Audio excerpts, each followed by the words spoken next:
more than a retarded paper.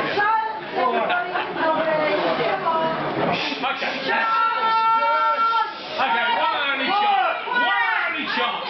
only chance.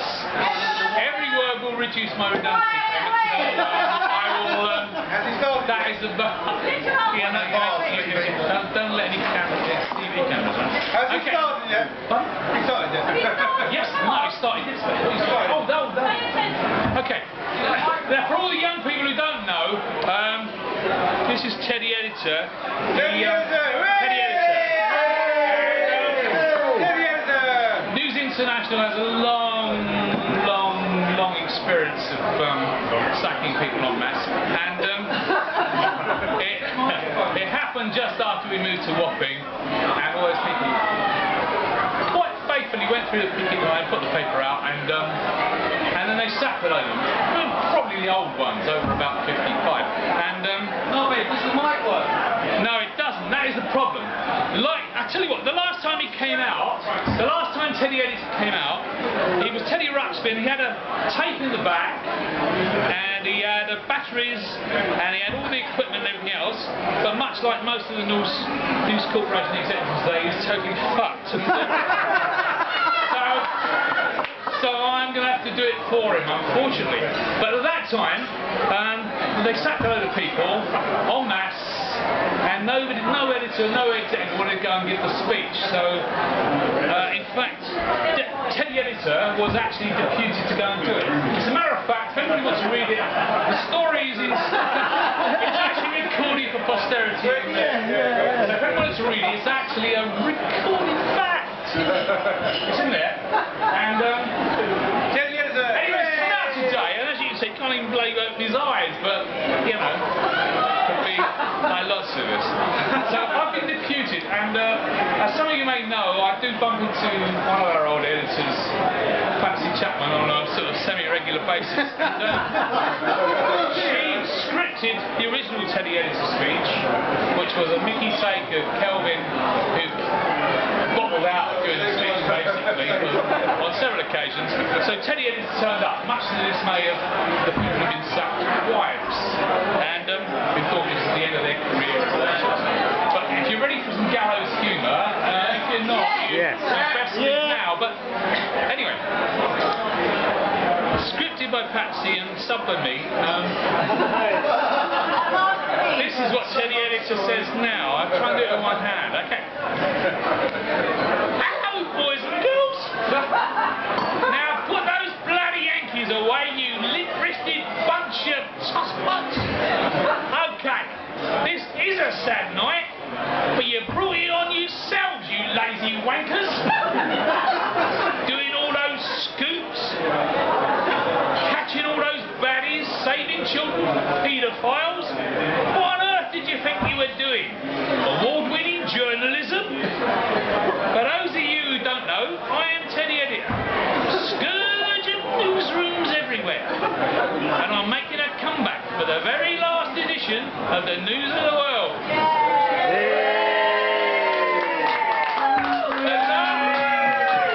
The last edition. Well, thank fuck for that. I thought I was going to have to work on social hours for another 168 years. I have come out on other historic nights, you know. This is my speciality, this is.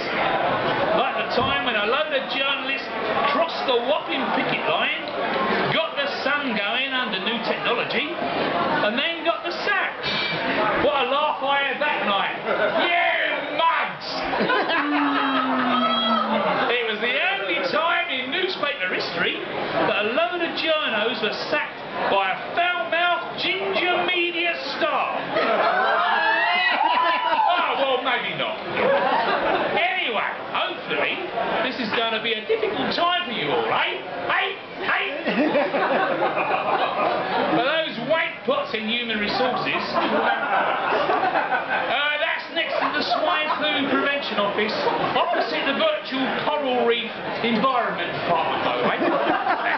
Even as we speak, they're consulting with a man who can help you face being slung on the scrappy. Max Mosley is his name. to help you learn to enjoy the pain.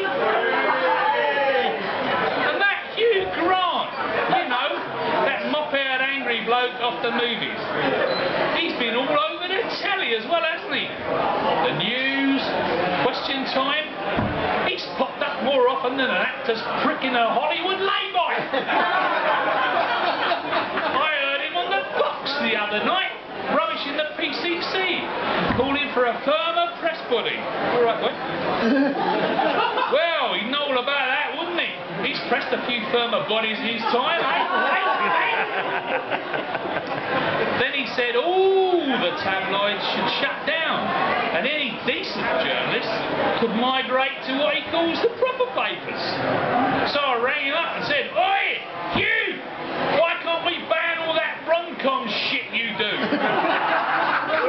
And any decent actors can migrate to the Royal Shakespeare Company."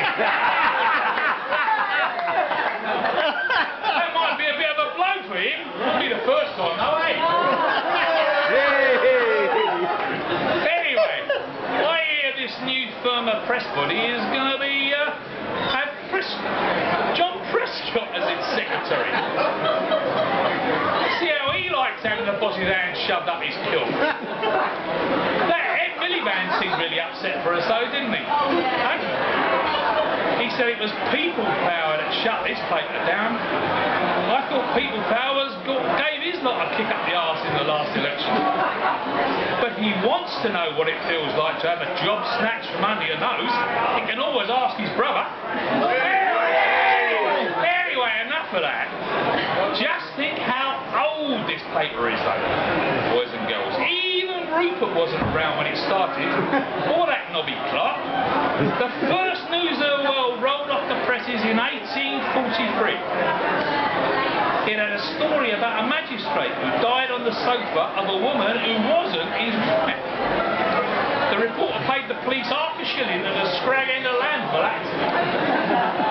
I gather that Queen Victoria, or as the paper then called her, Vampy Vicky, used to send Prince Albert, or Dirty Bertie as he was known to News of the World readers, down the paper shop as soon as he pulled on his long johns.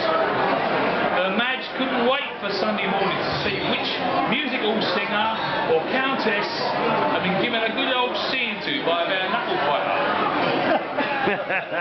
Back in those good old days, all the scandals went through Grand Duke Max of Clifford, who always made sure he got copy approval before the pictures of his clients were engraved. Often someone in the office would shout, "Hold the front page! A judge has lifted the injunction! We can run that new poem by Tennyson!" And the editor would say, "Fuck Tennyson! I want more of that horrible blood-curdling murdering whopping! The boss! That's nothing new, it's always murder at whopping! In fact today it's mass slaughter!"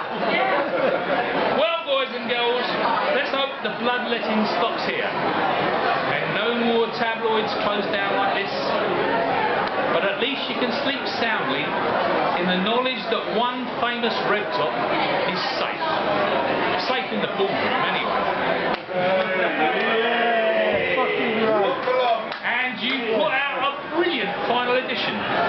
It's a historic front page, through to the centre spread, and right on to P45. Oh, sorry, that should be paid for. Now, if any of you have any trouble finding a job, here's a tip from wise old Teddy Editor.